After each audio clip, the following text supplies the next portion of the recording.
আমাদের সমাজের অনেক মানুষেরা কি মনে করে জানেন? মনে করে যে মূর্তিকে পূজা করা মানে হচ্ছে আল্লাহর সাথে শরীক করা। না, মূর্তিকে পূজা করা অবশ্যই আল্লাহর সাথে শরীক করা, বাট এটা আল্লাহর সাথে শরীক করার একটা রূপ, একটা ধরন, একটা প্রকার। এমন অসংখ্য প্রকার রয়েছে যেগুলোর মাধ্যমে মানুষেরা ঈমান আনা সত্ত্বেও আল্লাহর সাথে শিরকে লিপ্ত আছে। এমন বিষয়গুলো আজকে আপনারা শুনবেন, আমি বলার চেষ্টা করব ইনশাআল্লাহ। প্রথমে আসি, শিরিক কেন মারাত্মক বিষয়? আচ্ছা, আমাকে একটু প্রশ্নের উত্তর দেন সবাই। আমি 1 লেখার পরে যদি একটা শূন্য দেই কত হবে? সবাই একটু জোরে বলেন, কত হবে? 10। আরেকটা শূন্য দিলে, আরেকটা শূন্য দিলে, আরেকটা শূন্য দিলে, আরো শূন্য দিলে, এইভাবে আপনি যত শূন্য বাড়াতে থাকেন, আপনার অ্যাকাউন্টে ব্যালেন্স কি হতে থাকবে? বাড়তে থাকবে। কিন্তু যদি আপনি 1টাকে মুছে দেন তাহলে কি হবে ভাই? 1000 zero cannot make a 1। শত সহস্র শূন্য একটা 1 তৈরি করতে পারে না। আপনি যখন 1 মুছে দিলেন তখন আপনার সব কিছু শূন্যে পরিণত হয়ে গেল। শিরিক হচ্ছে এমন এক পাপ, এই পাপ যদি আপনার আমল নামায় জমা হয়ে যায় তাহলে আপনার জীবনের সকল আমলগুলো শূন্যের মতো, আর আপনার ঈমান হচ্ছে এই 1-এর মতো। 1 যদি থাকে আপনার সলাতের দাম আছে, 1 যদি থাকে আপনার সিয়ামের দাম আছে, এই তাওহীদ যদি থাকে আপনার হজের দাম আছে, এই তাওহীদ যদি থাকে আপনার নফল সলাতের দাম আছে, এই তাওহীদ থাকলে আপনার বিররুল ওয়ালিদাইনের দাম আছে। কিন্তু এই 1 যদি নষ্ট করা হয়, এই তাওহীদ যদি বিনষ্ট করা হয় শিরকের মাধ্যমে, তাহলে আপনার জীবনের কোনো আমলের মূল্য আল্লাহ দিবেন না। আল্লাহ সুবহানাহু ওয়া তাআলা শিরকের ব্যাপারে এত কঠোর কেন? শিরক মানে কি? শিরক মানে হচ্ছে আপনি আল্লাহ সুবহানাহু ওয়া তাআলাকে অস্বীকার করবেন, তাই না? একটু কথা বলেন না ভাই। শিরক মানে কি আল্লাহকে আপনি অস্বীকার করবেন? না, শিরক মানে আপনি আল্লাহকে মানবেন। আপনারা আমার সাথে একটু কথা বলেন, শিরিক মানে কি আল্লাহকে আপনারা অস্বীকার করবেন?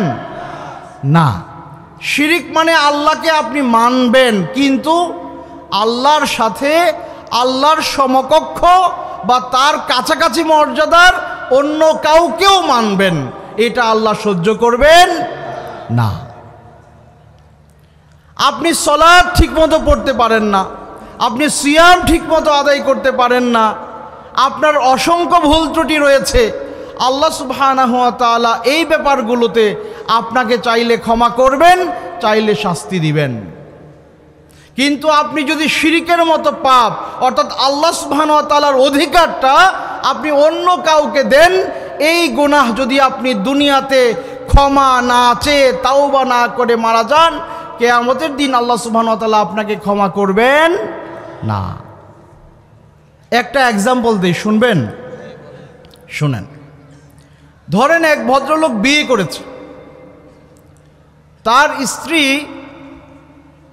খুব ভালো সংসার বুঝে না, সন্তান জন্মগ্রহণ করলো, এই সন্তানের টেক কেয়ার, লালন পালন ঠিক মতো করতে পারে না, স্বামী শুধু রাগারাগি করে।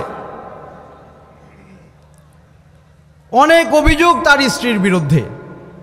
তার মা, তার বোনেরা ছেলেকে বোঝায় যে বাবা একটু সবর করো, নতুন বউ, বছর 2 বছর হয়েছে, মাত্র বিয়ে হয়েছে, একটা বাচ্চা হয়েছে, আর একটু সময় দাও, সেই ব্যাপারগুলো আরো বেশি সামলে নিবে। বলে কিনা বলেন? বলে কিনা? বলে।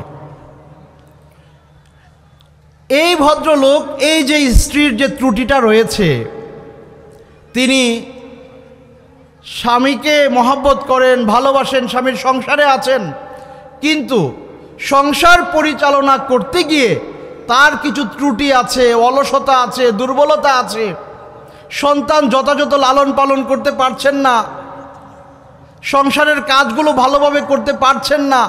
আচ্ছা বলেন তো, এই কারণে, এই ত্রুটির কারণে এই ব্যক্তি যদি তার স্ত্রীকে তালাক দিয়ে দিতে চায়, তাহলে তার মুরব্বীরা তাকে কি বলবে? মুরব্বীরা বলবে যে একটু সবর করো, একটু দেখো, আর একটু সময় দাও, আস্তে আস্তে আরও ভালো হবে, আস্তে আস্তে এগুলো কাটিয়ে উঠবে, বলবে কি না বলেন? এবং এই কারণে কেউ তার স্ত্রীকে তালাক দিয়ে দেয় না। কিন্তু আরেকটা বিষয় ধরেন, আরেক ভদ্রলোক বিয়ে করেছে, তার স্ত্রী খুব বেশি স্বামী ভক্ত, স্বামীর সব খেদমত করতে পারে, সন্তানাদি হয়েছে, সন্তানাদির যাবতীয় টেক কেয়ার করতে সে মাশাআল্লাহ খুবই এক্সপার্ট, এক হাতে সংসার সামলে নিচ্ছে, সব কিছুতে ভালো। কিন্তু অসুবিধা আছে এক জায়গায়। কোন জায়গায়? ওই বিয়ের আগে কার সাথে যেন সম্পর্ক ছিল, ওইটা এখনো বজায় রাখছে, এখনো সেখানে কথাবার্তা বলে এবং শোনা যায় মাঝে মাঝে গিয়ে দেখাও করে। আচ্ছা বলেন তো, এই ঘটনা শোনার পরে এই যে ভদ্রলোক স্বামী এবং এই স্বামীর পরিবারের যারা মুরব্বী আছেন, তারা কোনোভাবে এই জিনিসটা মানবেন? কোনো ভদ্র পরিবার এই জিনিসটা মানবে না। এইখানে আর সম্পর্ক জোড়া লাগানো যাবে না। কেন যাবে না? আগের জনেরও ত্রুটি ছিল, উনার সব ঠিক আছে, শুধু এক জায়গায় একটু সমস্যা, আর আগের জনের অনেক সমস্যা। খেয়াল করে দেখেন, আগের জনের অনেক সমস্যা থাকার পরেও তাকে সংসারে রাখা যায়, আর ইনার সকল দিক ঠিক আছে, কিন্তু একটা জায়গার মধ্যে এমন সমস্যা, এখন আর সংসার টিকানো যায় না, এখন আর সংসার টিকানো যাচ্ছে না। কারণ কি? কারণ আগের যে অধিকারগুলো, যে মহিলার কথা বললাম, এই অধিকারগুলো সংসারের সাথে সম্পৃক্ত ছিল, এগুলো কোনো না কোনোভাবে মেকআপ করা যায়, এগুলোকে সাপোর্ট দিয়ে ঠিকঠাক করা যায়। বাচ্চা বলতে পারে না, কাজের মহিলা রেখে বাচ্চা পালানো যায়। রান্নাবান্না করতে পারে না, দুইটা মেয়ে রেখে রান্নাবান্না করানো যায়। ঘর দৌড় ঠিক করতে পারে না, একটা কাজের মেয়ে রেখে সেই কাজগুলো আঞ্জাম দেওয়া যায়। কিন্তু এই যে মহিলা, তার সব ঠিক আছে, কিন্তু স্বামীর যে হক তার কাছে রয়েছে, এই হক যখন সে ভাগাভাগি করে ফেলেছে, এই জায়গায় আর ছাড় দেওয়া যায় না। আপনি একজন মুমিন, আপনি একজন মুত্তাকি, আপনি একজন আল্লাহওয়ালা মানুষ, আপনি নামাজে ত্রুটি রেখেছেন, আপনি সলাতে ত্রুটি রেখেছেন, আপনি সিয়ামে ত্রুটি রেখেছেন, আপনি হজে ত্রুটি রেখেছেন, আপনি অসংখ্য গুনাহে লিপ্ত হয়েছেন। আল্লাহ সুবহানাহু ওয়া তাআলা বলবেন, বান্দা প্রবৃত্তির প্ররোচনা এগুলো করেছো, আমার কাছে মাফ চাও, আমি তোমাকে এক বাক্যে ক্ষমা করে দিব। আর তুমি যদি দুনিয়াতে মাফ নাও চাইতে পারো, এই অবস্থায়ও আমার কাছে চলে আসো, আমি তোমাকে জাহান্নামে পাঠাবো না, যদি দরকার হয় কিছু শাস্তি দিয়ে আবার আমি তোমাকে আমার জান্নাতে নিয়ে আসব। কিন্তু তুমি যদি আমার অধিকার নিয়ে টানা হেচড়া করো, তুমি নামাজি, তুমি সালাত আদায়কারী, তুমি সিয়াম পালনকারী, তুমি বাইতুল্লাহ গিয়ে কাবা ঘরের গিলাফ ধরে দোয়া করে আসছো, আর দেশে এসে তুমি যদি আমার সাথে কাউকে শরীক করো, এই কপালটা আমি ছাড়া অন্য কারো পায়ে ঠেকায়া দাও, তোমাকে আমি কষ্টিন কালেও ক্ষমা করব না, যদি তাওবা না করে মারা যাও। দুনিয়াতে তাওবা করো, ক্ষমা পাও, কিন্তু এই শিরকি অবস্থায়, মুশরিক অবস্থায় তুমি যদি মৃত্যুবরণ করো, আর এই অবস্থায় কিয়ামতের দিন আল্লাহর সামনে কেউ হাজির হয়, এই লোককে আল্লাহ তার জান্নাতে জায়গা দিবেন না। তাহলে শিরকটা কি জিনিস বুঝতে পেরেছেন? কথা বলেন, বুঝেন নাই? শিরক কি জিনিস বুঝতে পেরেছেন? এত মারাত্মক বিষয়। এখন এই শিরিকগুলো কয় রকমের হইতে পারে জানেন? দুই রকমের হইতে পারে। সবাই আছেন আমার সাথে? শিরিকগুলো কয় রকমের হইতে পারে? দুই রকমের হইতে পারে। একটা হচ্ছে আশিরক আল আকবার, বড় শিরক, আরেকটা হচ্ছে ছোট শিরক। একটা কি শিরক ভাই? বড় শিরক। আরেকটা কি শিরক বললাম? ছোট শিরক। বড় শিরক আর ছোট শিরকের পার্থক্য কি? বড় শিরক হচ্ছে এমন, সেটা যদি আপনি আপনার জীবদ্দশায় করেন আর দুনিয়াতে তাওবা না করে আপনি মারা যান, তাহলে আপনি আজীবন জাহান্নামে জ্বলবেন, ওখান থেকে আল্লাহ আপনাকে আর বের করবে না। আল্লাহ কোরআনে বলেছেন তার রাসূলকে, লা ইন আশরাকতা লা ইয়াহবাতান্না আমালুক ওয়া লা তাকুনান্না মিনাল খাসিরিন। হে রাসূল, আপনিও যদি শিরকে আকবারে লিপ্ত হন, আপনার জীবনের যাবতীয় ভালো আমল আল্লাহ নষ্ট করে দিবেন এবং আপনি কিয়ামতের দিন ক্ষতিগ্রস্তদের অন্তর্ভুক্ত হয়ে যাবেন। এটা হলো বড় শিরক। আর ছোট শিরক যদি কেউ করে, তাহলে তার গোটা জীবনের সকল আমল বাতিল হয়ে জাহান্নামী হবে, এরকম না। তবে যে আমলে ছোট শিরক মিশ্রিত, ওই আমলটাকে আল্লাহ সুবহানাহু ওয়া তাআলা বাতিল বলে ঘোষণা করবেন। এখন আমরা আসব যে বড় শিরক কোনগুলো, বা কিভাবে আমরা বড় শিরকে লিপ্ত হই। আমাদের সমাজের মানুষেরা কি মূর্তি পূজা করে ভাই? না। আমাদের সমাজের মুসলিমরা যারা আল্লাহকে বিশ্বাস করে, আমাদের কেবলাকে কেবলা মনে করে, তারা সাধারণত কাউকে আমরা দেখি না যে মূর্তিকে নিয়ে তারা সিজদা করছে। এরকমটা আপনাদের এলাকায় আছে? আমাদের এলাকাতে নাই। আশা করি বাংলাদেশে এই চিত্রটা নাই। সুতরাং মূর্তি পূজা নিষিদ্ধ ইসলামে, এটা আমরা সবাই জানি, এটা নিয়ে কথা বলার দরকার নাই। প্রশ্ন হচ্ছে, মুহাম্মদুর রাসূলুল্লাহ সাল্লাল্লাহু আলাইহি সাল্লামের যুগে যারা দুনিয়াতে ছিল, তারা মূর্তি পূজার মাধ্যমে শিরকে আকবারে লিপ্ত হইত। কিন্তু আমাদের এই সময়ে মানুষেরা মূর্তি পূজার মাধ্যমে শিরকে আকবারে লিপ্ত হয় না, এই কথা সত্য। কিন্তু ভিন্ন আরেক চিত্র আমাদের সমাজে রয়েছে, যেটার মাধ্যমে মানুষ শিরকে আকবারে লিপ্ত হচ্ছে। আপনারা কি শুনতে চান সেটা কি? কেন শুনতে চান? শুনতে চাই এজন্য, যাতে করে আমি এটাতে পতিত না হই, আপনি এটাতে পতিত না হন, এই এলাকার মানুষজন এটাতে পতিত না হয়। আচ্ছা বলেন তো আপনার এলাকার একজন মানুষ যাকে আপনি এত ভালোবাসেন, মহব্বত করেন, কাছের মানুষ, অতি নিকটের মানুষ, তার ঘরে আগুন লাগছে, আপনার চোখের সামনে আপনি দেখছেন তার ঘরটা দাও দাও করে জ্বলতেছে। আপনি এটা দেখে সুন্দর করে হেঁটে হেঁটে আপনার দোকানে চলে গেছেন ব্যবসার জন্য। সে দেখতেছে তার ঘরে আগুন লাগছে, এটা দেখেও আপনি চলে যাচ্ছেন। সে আপনার কেমন বন্ধু হবে ভাই? এই বন্ধুত্ব টিকবে? সে আপনাকে কাছের মনে করবে না, বলবে এত বড় বিপদ তুমি আমার দেখেও তুমি সুন্দর করে হেঁটে হেঁটে চলে গেলা তোমার ব্যস্ততায়, তুমি আমার কেমন বন্ধু হইলা। এটা আপনি বুঝেন। তাহলে এই যে আমি এখন আলোচনায় আনবো যে বড় শিরকের মাধ্যমেও আমাদের মুসলিম সমাজে শিরকে আকবারে লিপ্ত হয়ে তার জীবনের গোটা আমলগুলো সে বিনষ্ট করে দিচ্ছে, এমন প্রতিবেশী আপনার আছে, আমার আছে, এই চান্দলা এরিয়াতেও আছে। আপনি খুঁজলে পাবেন।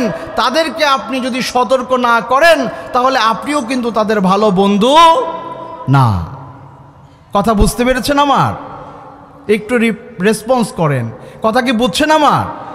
আচ্ছা, তাহলে আসেন এখন আমরা আলোচনায় যাই যে কিভাবে বর্তমান সময়ের মুসলিমরাও বড় শিরকে লিপ্ত হতে পারে। আমাদের সমাজের মানুষেরা, বিশেষ করে এই বাংলাদেশে যে সকল মানুষদের বসবাস, এই সমাজের মানুষেরা ওয়াসিলাকে কেন্দ্র করে আর তাওয়াসসুল বিষয়ী কোনো কিছুকে ওয়াসিলা বানিয়ে আল্লাহ পর্যন্ত পৌঁছার যে টেন্ডেন্সি বা চিন্তাধারা সমাজের মানুষদের মধ্যে রয়ে গেছে, এখনও আছে, এটার মাধ্যমে একজন মানুষ শিরকে আকবারে লিপ্ত হতে পারে। এটা হলো একটা চিত্র। এরপরে আরেকটা চিত্র আছে, সেটার আলোচনাটা এটার পরে আমি করতেছি। ওয়াসিলার মাধ্যমে কিভাবে মানুষ শিরকে আকবারে লিপ্ত হয়। আমাদের সমাজের কিছু আল্লাহ ওয়ালা ব্যক্তিবর্গ আছেন যারা নিজেদেরকে মানুষের সামনে অনেক বড় মাশায়েখ, অনেক বড় বুজুর্গ, অনেক বড় আল্লাহ ওয়ালা, অনেক কারামতের অধিকারী, পানির উপর দিয়ে হেঁটে চলে গেছে, আকাশে উড়ে বেরিয়েছে, বাংলাদেশে বসে ওই আফ্রিকার জঙ্গলে কি ঘটতেছে সেটার খবর দিয়ে দিচ্ছে। এমন ঘটনাওয়ালা মানুষ আছে না নাই? আপনারা মনে শুনেন নাই? আপনাদের এলাকায় এমন কথা শুনেছেন কিনা জানি না, যে বাংলাদেশে বসে অন্য দেশের খবর উনি পায়, এমন মানুষের কথা শুনছেন? আছে। আমি এমন একটা গল্প শুনছিলাম, বলবো আপনাদেরকে। আচ্ছা, এক আল্লাহওয়ালা মানুষ, নিজেকে আল্লাহওয়ালা মানুষের কাছে তিনি পরিচয় দেন এবং নানান রকমের কারামত বর্ণনা করেন। এটা ঘটেছে, ওইটা ঘটেছে, অনেক কিছু। আমরা কারামাতুল আউলিয়া নিয়ে আমাদের কোনো মাথা ব্যথা না, এটা সত্য। আল্লাহ সুবহানাহু ওয়া তাআলা তার সম্মানিত আল্লাহর ওয়ালিদেরকে কারামাতের মাধ্যমে সম্মানিত করবেন, এটা সত্য। এই ঘটনা আপনার জীবনেও ঘটতে পারে, আমার জীবনেও ঘটতে পারে, যে কোনো মুসলিমের জীবনে ঘটতে পারে। আল্লাহ যে কাউকে সম্মানিত করতে পারে। তবে কারামাত নিয়ে আমাদের সমাজে যে গাঁজাখড়ি গল্প তৈরি হয়েছে, এগুলো নিয়ে আমাদের প্রশ্ন। এক ভদ্রলোক এমন নিজেকে খুব আল্লাহওয়ালা জাহির করেন মানুষের সামনে। তার একজন ভক্ত তৈরি হয়েছে, অন্ধভাবে তাকে মানে, যা বলে তাই বিশ্বাস করে। তো এই ভক্তের বাড়িতে ওই বুজুর্গ ব্যক্তি এসে হাজির হয়েছেন। এখন তাকে খাবার পরিবেশন করা হবে। খাবার পরিবেশন করার আগে যখন প্রস্তুতি নিচ্ছেন ওই ভদ্রলোকের স্ত্রী তার ঘরের ভেতরে, তখন হঠাৎ করে এই আল্লাহওয়ালা ব্যক্তি গলায় খাকড়ি দিলেন, গলায় আওয়াজ করলেন। মুরিদ জিজ্ঞেস করলেন যে শেখ, আপনি এটা কি করলেন? এভাবে কেন আওয়াজ করলেন? মনে হলো যে কোনো কিছুকে আপনি তাড়িয়ে দিচ্ছেন। কোনো কিছুকে কি করছেন ভাই? তাড়িয়ে দিচ্ছেন। তিনি বললেন যে আমি দেখতে পাচ্ছি পবিত্র মক্কা আল মুকাররমায় কাবা ঘরের ভেতরে একটা কুকুর ঢুকে যাচ্ছে। তো আপনি এখান থেকে এটা দেখে আর সহ্য করতে পারলাম না, আমি গলায় আওয়াজ করলাম যাতে করে এটা দূর হয়ে যায়। এই কথা শোনার পরে এই ভদ্রলোক তো একেবারে আল্লাহ, কাকে নিয়ে ঘরে আসছে। সাথে সাথে ঘরে গিয়ে বউকে বলছে যে এত বড় আল্লাহওয়ালাকে নিয়ে আসছি, তুমি তাড়াতাড়ি সব কিছু রেডি করে দাও। তো ওই ভদ্রমহিলা খুব জ্ঞানী মানুষ ছিলেন, বিচক্ষণ মানুষ ছিলেন। ওনার এই ধরনের কথাবার্তা পছন্দ হয় নাই, যে তুমি এখানে বসে কাবা ঘরের কুকুর তাড়াইতে পারো, এত বড় মানুষ নিয়ে আসছো, এই কাজ কার পক্ষে সম্ভব? তখন এই ভদ্রমহিলা কই মাছ ভাজি করলেন আর ভাত দিলেন,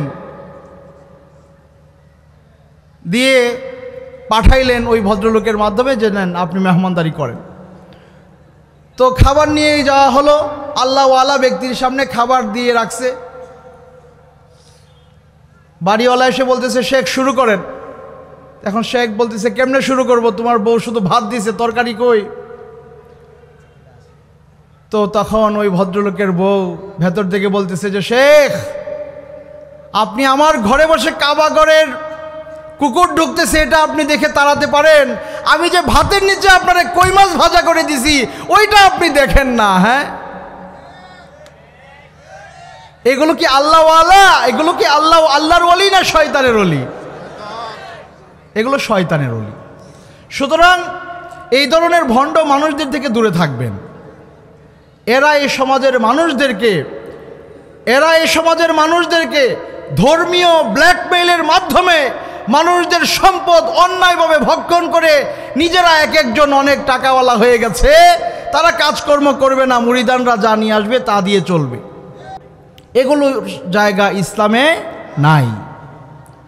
এই ধরনের মানুষেরা আমাদের সমাজের বৃহৎ একটা অংশকে তারা আল্লাহ পর্যন্ত পৌঁছার একটা মাধ্যম তৈরি করে দিয়েছে, যেই মাধ্যমটা টোটালি ইসলামী শরিয়াতে পরিপূর্ণভাবে নিষিদ্ধ, এটা আকল দিয়েও মেলানো যায় না, দলিল দিয়েও মেলানো যায় না, কিন্তু তারা সমাজে সুপ্রতিষ্ঠিত করে সমাজের একদল মানুষকে তাদের মুরিদ বানিয়ে তাদের মাঝে এটার প্র্যাকটিস আজও পর্যন্ত চালু রেখেছে।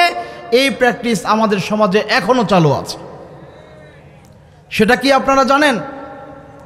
ওনারা মানুষদেরকে বলে, আপনি যদি দুনিয়াতে কোনো একটা কিছু অর্জন করতে চান, ধরেন আপনি আপনার এলাকায় কোনো একটা উন্নয়নমূলক কাজ করাতে চান, আপনারা সবাই এই ব্যাপারে মেম্বার সাহেবকে ধরলেন।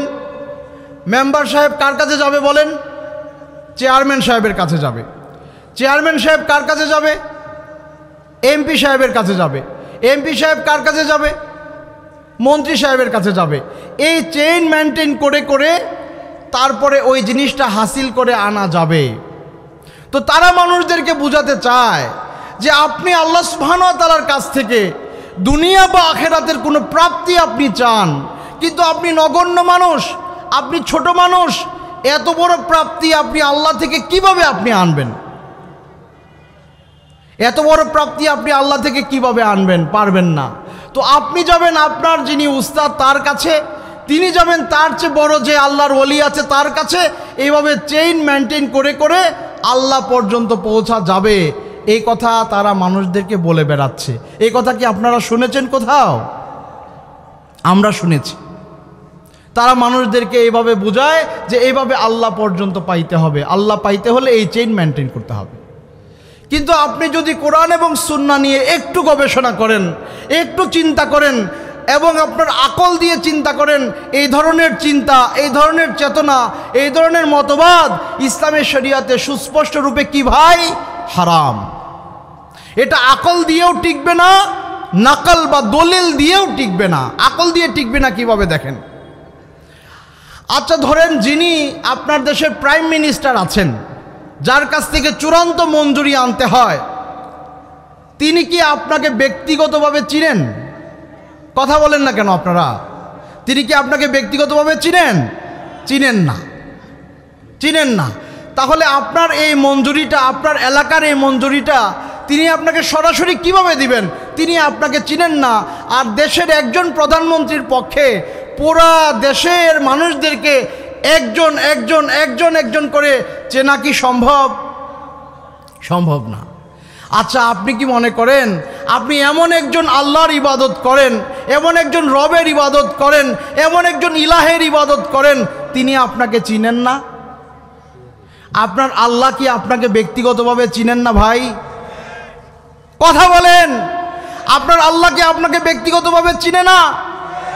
তাহলে কিভাবে আপনি এই চিন্তা করতে পারেন যে দুনিয়াতে তুমি যদি কোনো কিছু পাইতে চাও তাহলে এভাবে চেইন মেনটেন করে করে করে করে রাষ্ট্রীয় প্রধানের কাছ থেকে মঞ্জুরি আনতে হয়? তো আল্লাহ থেকে যদি কোনো কিছু পাইতে চাও তাহলে এইভাবে চেইন ধরে ধরে আল্লাহ পর্যন্ত পৌঁছাইতে হবে। এটা কি আল্লাহর বেলায় ঠেকবে ভাই? আল্লাহর বেলায় এই জিনিসটা যাবে? আল্লাহর সাথে এটাকে মিলানো যাবে? যাবে না। কারণ আমার আল্লাহ আমাকে ব্যক্তিগতভাবে চিনেন। আমি যখন মাতৃগর্ভে ছিলাম দুনিয়ার কেউ আমার খবর নেয় নাই, তখন খবর নিয়েছে কে? আল্লাহ। তখন আমার রিজিকের ব্যবস্থা করেছে কে? তখন আমার দেখভাল করেছে কে? আল্লাহ। সুতরাং আমার রবের সাথে আমার ব্যক্তিকেন্দ্রিক সম্পর্ক আছে। আমি ব্যথা অনুভব করি, আমার রবকে ডাকি, আমার রব তিনি সব কিছু শুনেন। আলিমুম বিযাতিস সুদূর, আমার অন্তরে কি আছে সেটাও তিনি জানেন। ঠিক কি না বলেন?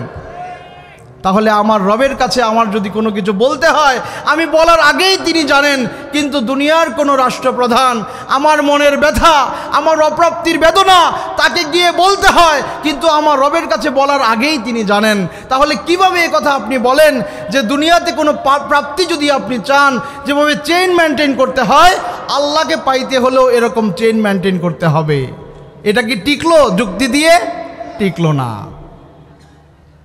এখন আসেন দলিলে টিকে কিনা? দলিলেও টিকবে না। আল্লাহ সুবহানাহু ওয়া তাআলা কোরআনে বলছেন, ওয়া ইযা সাআলাকা ইবাদি আন্নী ফাইন্নী করিব উজিবু দাওয়াতাদ দাঈ ইযা দাআন। আল্লাহ বলছেন যে যদি কোনো বান্দা ওয়াইদা সাআলাকা ইবাদি আন্নি, হে রাসূল আমার কোনো বান্দা যদি আমার ব্যাপারে আপনাকে জিজ্ঞেস করে তাহলে বলেন আমি তার অনেক কাছে রয়েছি, সে আমাকে যখন ডাকবে আমি তার ডাকে সাড়া দিব। আপনি ডাকলে আপনার ডাকে কে সাড়া দিবে ভাই? আল্লাহ। আপনি আল্লাহকে ডাকেন, আপনার ডাকে সরাসরি তিনি আহ্বান করবেন, তিনি আপনার ডাকে আপনার এই আহ্বানে সরাসরি জবাব দিবেন কে? আল্লাহ। একটা জিনিস খেয়াল করে দেখেন, এই আয়াতে আল্লাহ সুবহানাহু ওয়া তাআলা বলেন নাই কোনো মুমিন যদি আমাকে ডাকে, কোনো আল্লাহওয়ালা যদি আমাকে ডাকে, কোনো আল্লাহর ওলি যদি আমাকে ডাকে, এ কথা বলেন নাই। কোনো নামাজ আদায়কারী যদি ডাকে, এ কথাও বলেন নাই। কোনো দান সদকাকারী যদি ডাকে, এ কথাও বলেন নাই।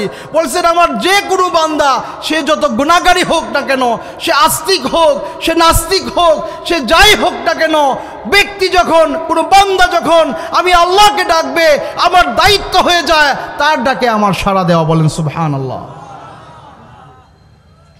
খেয়াল করেছেন? তাহলে আপনার রব কোরআনে বলছেন যে আপনি তাকে ডাকবেন, আপনার ডাকে আল্লাহ সুবহানাহু ওয়া তাআলা সরাসরি সাড়া দিবে। সেখানে আল্লাহকে পাওয়ার জন্য কোনো ব্যক্তির মাধ্যম ধরে তার পর্যন্ত যাইতে হবে না। তাহলে যে সকল মানুষেরা দুনিয়া থেকে গত হয়েছেন, চলে গেছেন, তারা আল্লাহওয়ালা ছিলেন, তারা আল্লাহকে ভালোবাসতেন, কিন্তু তাদের মৃত্যুর পরে তাদেরকে ধরে আল্লাহ পর্যন্ত যাইতে হবে, এটা হলো শিরকে আকবার, এটা হচ্ছে বড় শিরক। এই কাজ যদি কোনো ব্যক্তি করে তাহলে তার জীবনের সকল আমল নামা বাতিল হয়ে যাবে, আল্লাহর কাছে সে কিয়ামতের দিন জাহান্নামী হিসেবে সাব্যস্ত হবে। নাউযুবিল্লাহি মিন যালিক। কথা কি বুঝতে পেরেছেন? এই ধরনের অপরাধী আপনাদের সমাজে আছে না নাই?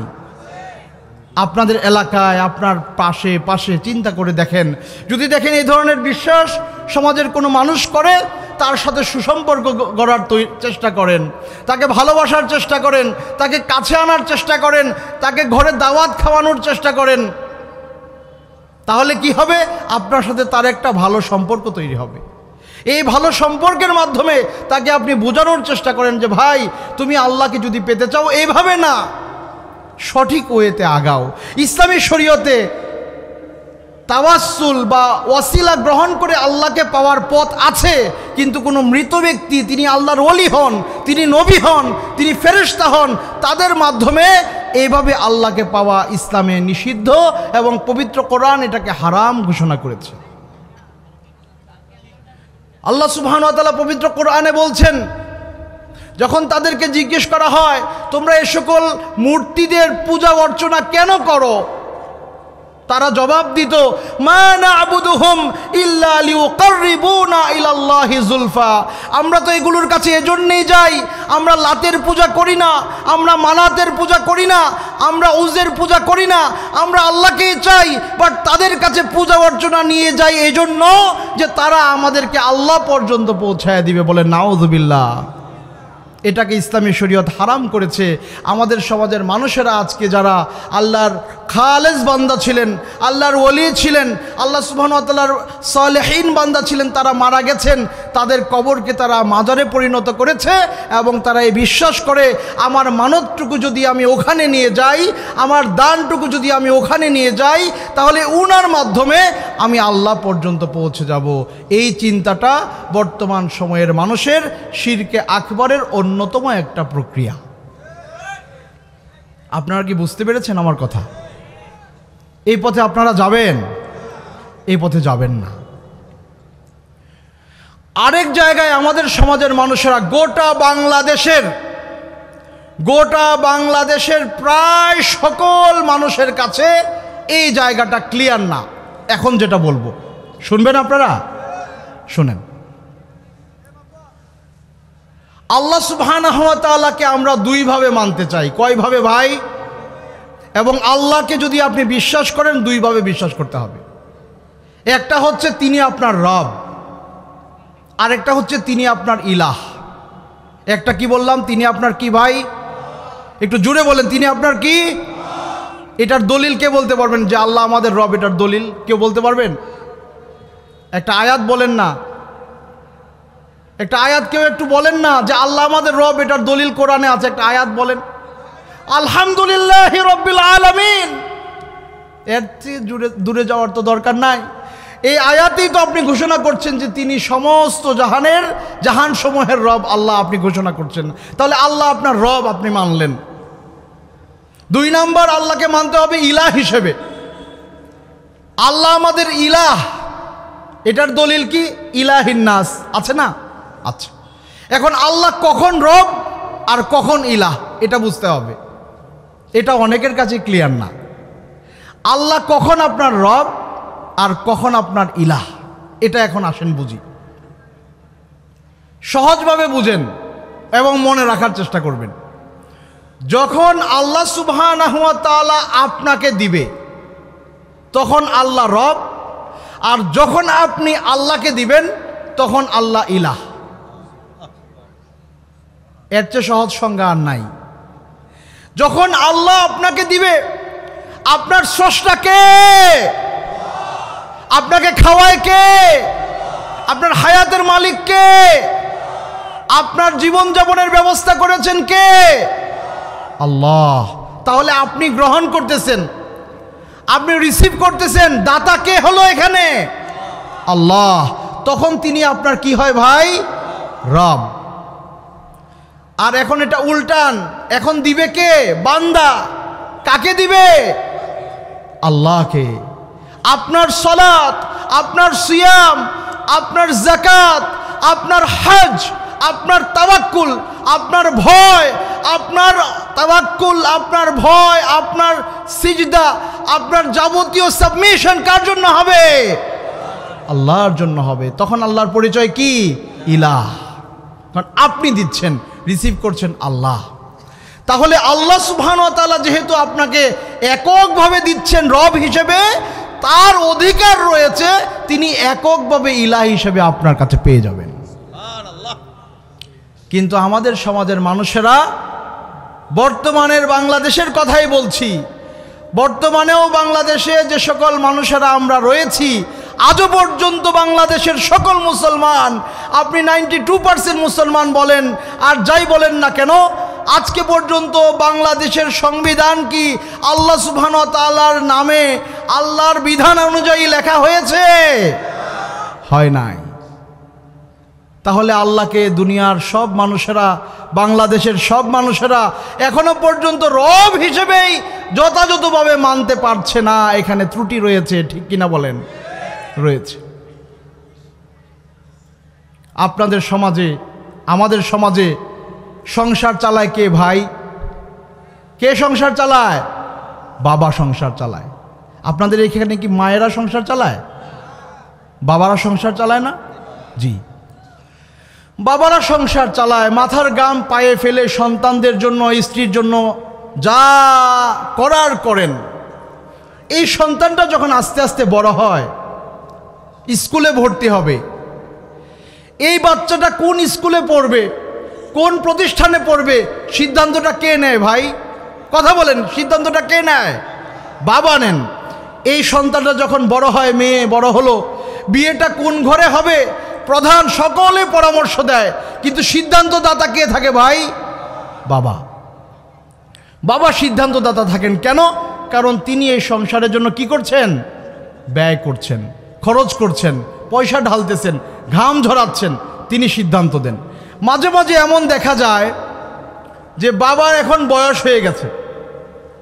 বাবার কি হয়েছে ভাই? বয়স হয়ে গেছে। ছেলে একজন আমেরিকায় থাকে, নিউ ইয়র্কে থাকে, প্রতি মাসে বিশাল অঙ্ক টাকা দেশে পাঠায়। এখন সংসার কে চালাচ্ছে?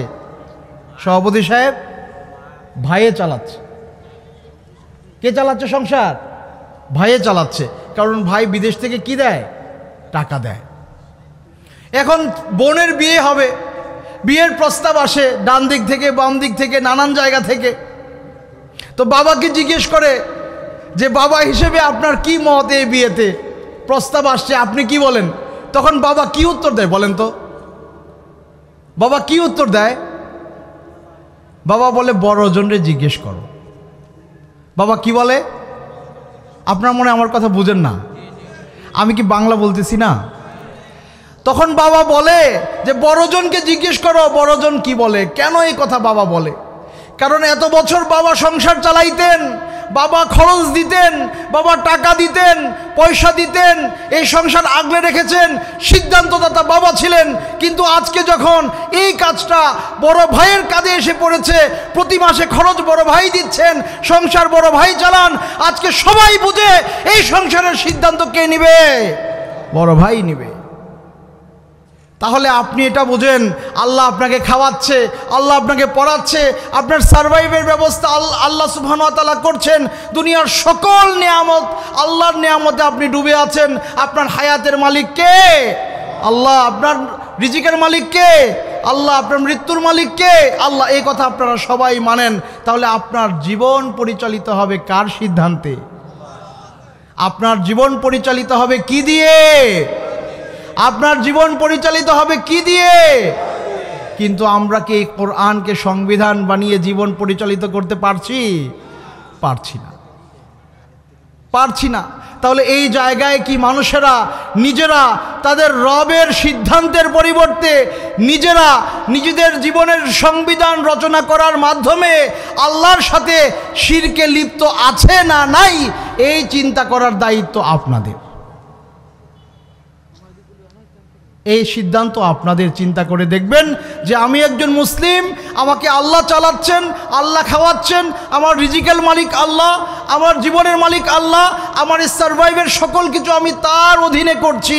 কিন্তু আমি জীবন চালাতে গিয়ে আল্লাহ যা হালাল করেছেন তা আমি হারাম মনে করছি, আল্লাহ যা হারাম করেছেন তার সমাজে হালাল করা হয়ে গেছে।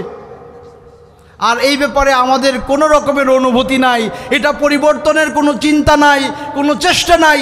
এই অবস্থায় মারা গেলে আপনার কাছে শিরকের ছিটেফোঁটা নাই, এই চিন্তা আপনি কিন্তু করতে পারবেন না।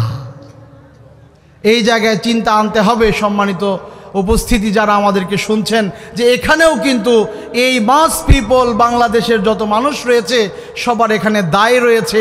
আর যারা এই দেশের মানুষদের পরিচালিত করছে, যারা মাথা রয়েছে, যারা দেশ চালাচ্ছে এবং সংবিধান রচনা করছেন, তারা এক একজন কিন্তু তাদের রবের দায়িত্ব নিজেদের কাঁধে নিয়ে মানুষদের পরিচালনা করছেন। তাদের ব্যাপারে আল্লাহ সুবহানাহু ওয়া তাআলা কঠোর করে বলেছেন, ওয়ামান লাম ইয়াহকুম বিমা আনজালাল্লাহ ফাউলাইকা হুমুল কাফিরুন ফাউলাইকা হুমুল ফাসিকুন ফাউলাইকা হুমুজ জালিমুন। যারা আল্লাহর নাজিলকৃত এই গ্রন্থ থেকে তাদের জীবনের সংবিধান রচনা করে না, তাদেরকে কোরআন বলেছে তারা কখনো কাফের, তারা কখনো জালেম, তারা কখনো ফাসিক। বুঝতে পেরেছেন? আচ্ছা, তো এই হলো আমাদের সমাজে শিরকে আকবরের দুইটা চিত্রের কথা বললাম। একটা ইবাদতের ক্ষেত্রে, আর একটা আল্লাহকে রব হিসেবে যথাযথ না মেনে আল্লাহ সুবহানাহু ওয়া তাআলা যে জীবন চর্চার জন্য এই কোরআনুল কারীম নাজিল করেছেন জীবন বিধান হিসেবে, এটাকে আপনি যতক্ষণ পর্যন্ত আপনার সমাজে সংবিধান হিসেবে রচিত করতে না পারবেন, তার আগ পর্যন্ত এই দেশের সংবিধান রচয়িতা যারা আছে তারা সবাই আল্লাহ সুবহানাহু ওয়া তাআলার দায়িত্ব নিজেরা পালন করছে এবং এক একজন নিজেদেরকে আল্লাহর জায়গায় বসানোর চেষ্টা করছে। আচ্ছা, আল্লাহ সুবহানাহু ওয়া তাআলা আমাদের সবাইকে শিরকে আকবার নিয়ে যে আলোচনা করলাম এগুলো বোঝার তৌফিক দান করুন। আল্লাহুম্মা আমিন।